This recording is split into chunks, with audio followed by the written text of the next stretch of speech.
সালামু আলাইকুম, সবাই কেমন আছেন? আশা করি ভালো আছেন। তো আপনাদের দয়ায় আমি আলহামদুলিল্লাহ খুব ভালো আছি।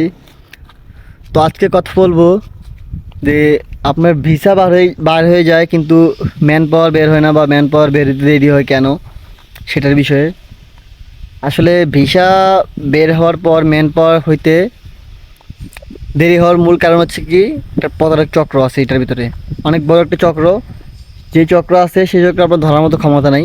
কারণ এই চক্রের কাজ হচ্ছে আপনার যখন ভিসা বের হবে তখন ওরা ইচ্ছাকৃতভাবে ম্যান পাওয়ারটা দিবে না, ম্যান পাওয়ার দিতে দেরি করবে। তার কারণ হচ্ছে কি, যদি ম্যান পাওয়ার যদি যদি ম্যান পাওয়ার দিতে দেরি হয় তাহলে মনে করেন ওরা টাকা পয়সা একটু বেশি কামাতে পারবে। কারণ যখন আপনার টিকিট টিকিট করতে হবে, যখন টিকিট করবেন টিকিটের সাথে ম্যান পাওয়ারের জন্য ওরা আপনাকে উস্কানিমূলক কথা বলবে যে ভাই এটা করলে ভালো হবে, নাহলে আপনার সমস্যা, বিষয় বেড়ে গেছে, এই হয়ে গেছে, সেই হয়ে গেছে। তো মূল কথা হচ্ছে কি, ওরা ম্যান পাওয়ারটা এবং টিকিটটা একসাথে করার পর আপনার আপনার থেকে টাকা নেবে বেশি। যেখানে 10 টাকা নেওয়ার কথা সেখানে নেবে 30 টাকা, যেখানে 20 টাকা নেওয়ার কথা সেখানে নেবে 50 টাকা। এটা হচ্ছে এক একজনের এক একটা পলিসি। এই পলিসির সাথে অনেক কিছু যুক্ত আছে। মনে করেন এয়ারলাইন্সেরও যুক্ত আছে, বড় বড় লোক যুক্ত আছে এই এই ইয়াটার সাথে। তো এই ফাঁদে না পড়ার জন্য আপনাদের করণীয় হচ্ছে কি, প্রথমত আপনারা যখন আপনাদের ট্রেনিং শেষ হবে, 3 দিনের ট্রেনিং শেষ হওয়ার পর আপনারা ম্যান পাওয়ারের জন্য জমা দিয়ে দিবেন।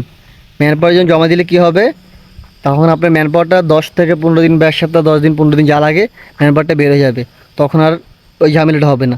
ভিসা বের হওয়ার পরে যদি ম্যান পাওয়ার করতে দেন তখন আপনার ঝামেলাটা হবে, তখন ম্যান পাওয়ার দিতে চাইবে না। কারণ আপনার থেকে টাকা বেশি করে নেওয়ার জন্য। তো আপনার সবচেয়ে ভালো হয় যে বিষয়টা, সেটা হচ্ছে কি, ম্যান পাওয়ার যখনই আপনি করবেন, মানে 3 দিন যে আপনার ট্রেনিং দেন, বিএমইটি ট্রেনিং দেওয়ার পরে আপনি আপনার ম্যান পাওয়ারের জন্য জমা দিয়ে দিবেন। তাহলে আপনার আর কোনো ঝামেলা হবে না। আর যদি ছেড়ে জমা না দেন তাহলে আপনার এই বড় লসে পড়তে পারেন। 20, 30, 40 হাজার টাকা হয়তো বেশি হতে পারে। এই কারণে ওরা ফ্লাইটের সাথে আপনার কাজটা করে দিবে বলে আপনাদেরকে বেশি করে টাকা তারা নিবে। তো এই চক্র থেকে বাঁচার জন্য আপনাদের করণীয় কি, আগে আগে জমা দিয়ে দিবে সব কিছু। আর এই চক্র ধরার মতো ক্ষমতা আমারও নেই, আপনারও নেই, কেউ নেই। তো এটাই আজকের ভিডিওর টপিক হচ্ছে এটা, যে ম্যান পাওয়ারের জন্য আগে জমা দিয়ে দিবেন। কেন ম্যান পাওয়ার হয় না, আপনার ভিসা হয়ে যায় ম্যান পাওয়ার হয় না, সে কারণ। তো আজকের ভিডিও এ পর্যন্তই। দেখা হবে নতুন একটা ভিডিওতে, নতুন কোনো টপিক নিয়ে। সবাই ভালো থাকবেন, সুস্থ থাকবেন। আসসালামু আলাইকুম।